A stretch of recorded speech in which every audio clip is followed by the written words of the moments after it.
Everyone, welcome back to my channel Urdu Darsgah. I hope आप लोग ठीक होंगे। मैं डॉक्टर गुलनाज फातिमा और आज की इस वीडियो में मैं टेट सीटेट के सवालात लेकर हाजिर हुई हूं ताकि आप लोगों को हल करा सकूं। तो आइए वीडियो शुरू करते हैं। सवाल नंबर 21 कौन सा है? अगर मुदर्रिस कोई सवाल करे यानी अगर टीचर कोई सवाल करे और तालिबे इल्म उसका जवाब ना दे यानी स्टूडेंट उसका जवाब ना दे तो क्या करना चाहिए? अगर कोई टीचर सवाल करे किसी स्टूडेंट से और स्टूडेंट उसका जवाब नहीं दे पाए तो टीचर को क्या चाहिए कि वो उसे समझाए और उसका जवाब भी दे। तो इसमें ऑप्शन सी सही होगा और इससे स्टूडेंट को बहुत अच्छी तरीके से बासानी समझ में आ जाएगा। सवाल नंबर 22, एक अच्छा मुदर्रिस होता है यानी एक अच्छे टीचर की सिफत क्या होती है? एक अच्छे टीचर की यानी एक अच्छे मुदर्रिस की सिफत ये होती है कि वो क्या है, मुआशरे का खादिम होता है।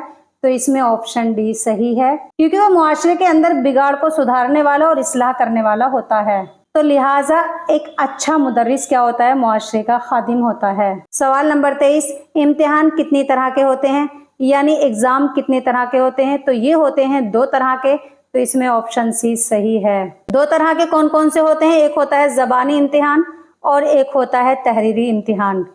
ज़बानी इम्तिहान यानी ओरल एग्जाम और तहरीरी इम्तिहान यानी रिटन एग्जाम। सवाल नंबर 24, उत्तर प्रदेश उर्दू एकेडमी लखनऊ के पहले सदर कौन थे? तो वो थे पंडित आनंद नारायण। तो इसमें ऑप्शन ए सही है। सवाल नंबर 25, उर्दू किस भाषा से निकली है? तो उर्दू किस भाषा से निकली है? खड़ी बोली से। तो इसमें ऑप्शन बी सही है। और उर्दू ब्रज भाषा से निकली है। ये किसका कौल है? मोहम्मद हुसैन आजाद का। सवाल नंबर 26, मखरज कहलाते हैं। हुरूफ जिस जगह से निकले वो मखरज कहलाते हैं। तो इसमें ऑप्शन ए सही है।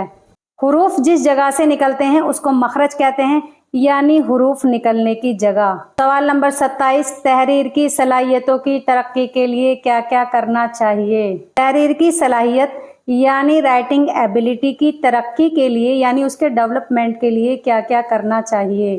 पहला ऑप्शन क्या है? मुशाबा आवाज वाले हुरूफ लिखने की मश्क कराई जाए यानी जिनकी आवाज एक जैसी निकलती है उन वर्ड्स की क्या है, प्रैक्टिस कराई जाए। सेकंड ऑप्शन में क्या है?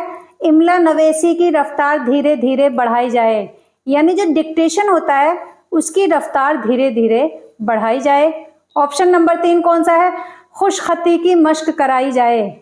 खुशखती यानी अच्छा लिखने की प्रैक्टिस कराई जाए। तो तहरीर की सलाहियतों की तरक्की के लिए इन सभी को फॉलो करना चाहिए।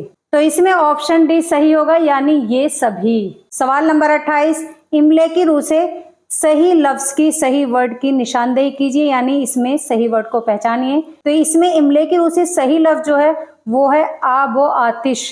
तो इसमें ऑप्शन सी सही है। सवाल नंबर 29, पैराग्राफ की खुसूसियत है। तो सबसे पहला ऑप्शन देखते हैं, ख्याल को मुख्तलिफ जुमलों में फैलाकर बयान किया जाता है। सेकंड ऑप्शन क्या है? तमाम जुमलों को तमाम सेंटेंसेस में गहरा रब्त होता है यानी एक दूसरे से ताल्लुक होता है। तीसरा ऑप्शन क्या है? किसी एक मखसूस ख्याल, जज्बा या तसव्वुर को बयान किया जाता है। तो ये सब क्या है? पैराग्राफ की खुसूसियात हैं। तो इस हिसाब से इसमें ऑप्शन डी सही है, ये सभी। सवाल नंबर 30, अखबारात में इशाअत के लिए जो मुख्तलिफ इलाकों के वाक़यात और हवादिसात वगैरह की खबरें भेजी जाती हैं, इन खबरों के भेजने वाले को क्या कहते हैं? इन खबरों के भेजने वाले को कहते हैं नामा निगार। तो इसमें ऑप्शन सी सही है। इस वीडियो को इस उम्मीद के साथ खत्म करूंगी कि तमाम सवालात के जवाबात अच्छे से समझ में आ गए होंगे। अगर आप लोगों को हमारी इन तमाम वीडियो से थोड़ा सा भी फायदा हो रहा हो तो आप लोग हमारे चैनल उर्दू दर्सगाह को सब्सक्राइब करना ना भूलें। और प्लीज़, हो सकता है मुझसे कोई गलती हो गई हो और हो जाती है तो प्लीज़ आप इस्लाह ज़रूर किया करें और अपना फीडबैक दें। आप लोगों के फीडबैक का मुझे इंतज़ार रहता है। नेक्स्ट वीडियो में फिर हाजिर होंगी एक और वीडियो के साथ। तब तक आप लोग अपनी तैयारी अच्छे से करते रहें और अपना ख्याल रखें। खुश रहें। अल्लाह हाफिज़।